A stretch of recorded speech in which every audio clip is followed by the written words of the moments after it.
ദൈവനാമത്തിന് നന്ദിയോട് സ്തോത്രം. ഇന്ന് നോമ്പിൻ്റെ 2-ാം ദിനം. നമുക്കൊരുമിച്ച് ചിന്തിക്കുവാൻ തന്നിരിക്കുന്ന വേദഭാഗം അപ്പോസ്തലനായ പൗലോസ് റോമർക്ക് എഴുതിയ ലേഖനം 5-ാം അധ്യായം 6 മുതൽ 11 വരെയുള്ള വാക്യങ്ങളാവുന്നു. റോമർ 5:6 മുതൽ 11 വരെ. വാക്യം 8. ക്രിസ്തുവോ നാം പാപികൾ ആയിരിക്കുമ്പോൾ തന്നെ നമുക്ക് വേണ്ടി മരിക്കാൻ ദൈവം തനിക്ക് നമ്മോടുള്ള സ്നേഹത്തെ പ്രദർശിപ്പിക്കുന്നു. ക്രിസ്തുവിന്റെ മരണത്തിൽ വെളിപ്പെട്ട ദൈവസ്നേഹം. ദൈവസ്നേഹത്തെ പറ്റിയുള്ള നമ്മുടെ അറിവിന് ആധാരം തികച്ചും യേശുക്രിസ്തുവിന്റെ ക്രൂശുമരണമാണ്. യാഗസമയത്ത് ഒഴുക്കുന്ന രക്തമാണ് പാപങ്ങളുടെ മോചനത്തിനായുള്ള പ്രായശ്ചിത്തം. എബ്രായർ 9:22 നമുക്കത് കാണുവാനായിട്ട് സാധിക്കും. ന്യായപ്രമാണത്തിന്റെ ആധികാരികത, വിശ്വാസത്താലുള്ള നീതീകരണം, ക്രിസ്തീയ ശിക്ഷണത്തിന്റെ ആവശ്യകത, ന്യായവിധിക്കായുള്ള ഒരുക്കം മുതലായ വിഷയങ്ങൾ പൗലോസ് തന്റെ കത്തിന് ഇവിടെ ആധാരമാക്കുന്നു. സുവിശേഷത്തെക്കുറിച്ച് തനിക്ക് ലജ്ജയോ അത് ഘോഷിക്കുമ്പോൾ ഉണ്ടാകാവുന്ന പീഡനത്തെക്കുറിച്ച് അശേഷം ഭയമോ ഇല്ല എന്ന് പൗലോസ് പ്രഖ്യാപിക്കുന്നു. ദൈവവുമായുള്ള സത്യസന്ധവും ആധികാരികവുമായ ബന്ധത്തെക്കുറിച്ചുള്ള വിവരണമാണ് ഇവിടെ. സത്യസന്ധമായ ബന്ധത്തിലൂടെ രക്ഷാനുഭവം യേശുവിലൂടെ യാഥാർത്ഥ്യമാക്കിയിരിക്കുന്നത് ഈ ഭാഗത്ത് ശക്തീകരിക്കുന്നു. ഈ അനുഭവം ക്രിസ്തീയ വിശ്വാസികൾക്ക് ലഭ്യമായിരിക്കുന്നു. യേശുവിൽ നാം ദൈവത്തോട് നിരന്നിരിക്കുന്നു. പാപം മൂലം ദൈവത്തിൽ നിന്നും അന്യപ്പെട്ട സൃഷ്ടിയെ യേശുവിലുള്ള വിശ്വാസത്താൽ നീതീകരിച്ചിരിക്കുന്നു.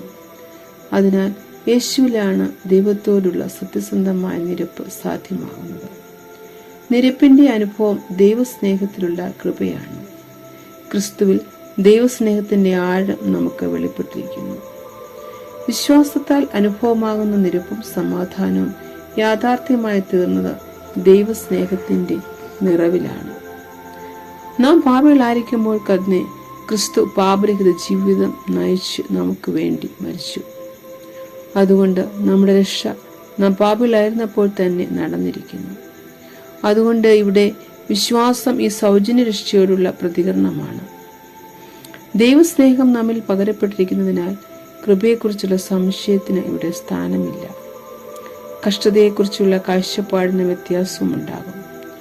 അപ്പോൾ കഷ്ടത പ്രയോജനരഹിതമായ ഒന്നായിട്ടല്ല കാണുന്നത്, പിന്നെയോ സഹിഷ്ണുതയിലൂടെ സ്ഥിരതയും പ്രത്യാശയും രൂപപ്പെടുത്തുന്ന ക്രിയാത്മക സാഹചര്യമാകും. നിരപ്പിന് കാരണമായ ക്രിസ്തുവിൽ പ്രശംസിക്കുക. ക്രിസ്തുവിൽ ദൈവത്തോട് നിരന്നവരായ നാം ക്രിസ്തുവിൽ നന്ദിപൂർവ്വം പ്രശംസിക്കുകയാണ് വേണ്ടത്. അതായിരിക്കണം വിശ്വാസത്തിന്റെ അനുദിന പ്രതികരണം. അതാകുന്നു നാം കുറിവാക്യമായിട്ട് വായിച്ചത്. നാം പാപികളായിരുന്നപ്പോൾ തന്നെ ക്രിസ്തുവിന് നമ്മോടുള്ള സ്നേഹം പ്രദർശിപ്പിച്ചത് തന്റെ ജീവനെ നമുക്ക് നൽകിക്കൊണ്ടായിരുന്നു. ക്രിസ്തുവിന്റെ മരണത്തിൽ വെളിപ്പെട്ടത് ദൈവിക സ്നേഹമായിരുന്നു. ദൈവസ്നേഹത്തെ പറ്റിയുള്ള നമ്മുടെ അറിവിന് ആധാരം തികച്ചും യേശുക്രിസ്തുവിന്റെ ക്രൂശുമരണമാണ്. യാഗസമയത്ത് ഒഴുക്കുന്ന രക്തമാണ് പാപങ്ങളുടെ മോചനത്തിലുള്ള പ്രായശ്ചിത്തമെന്ന് നാം മനസ്സിലാക്കി. ദൈവസ്നേഹത്തിന്റെ പ്രദർശനമായി ക്രിസ്തു ഒഴുക്കിയ രക്തം മൂലം നമ്മുടെ പാപങ്ങൾ പരിഹരിക്കപ്പെടുകയും നാം നീതീകരിക്കപ്പെടുകയും ചെയ്തു. ഇത്രയെല്ലാം നമ്മെ സ്നേഹിച്ച ദൈവത്തിൽ നാം ഒരിക്കലും അകലരുതെന്ന് തന്നെയാണ് ദൈവഇഷ്ടം.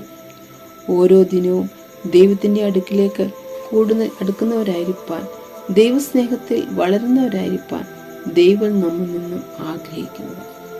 നമുക്ക് പ്രാർത്ഥിക്കാം.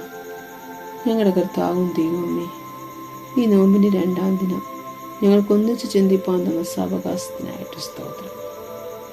രക്ഷയെ അനുഭവമാക്കുന്ന ദൈവകൃപയെക്കുറിച്ചുള്ള ഉറപ്പിൽ ജീവിക്കുവാൻ, ദൈവത്തോട് നിരപ്പിച്ച ദൈവസ്നേഹത്തിൽ പ്രശംസിപ്പാൻ എന്നും ഞങ്ങളെല്ലാം ഇടയാക്കി തീർക്കണമേ എന്ന് അപേക്ഷിക്കുന്നു. യേശുക്രിസ്തു നാമത്തിൽ തന്നെ. ആമേൻ.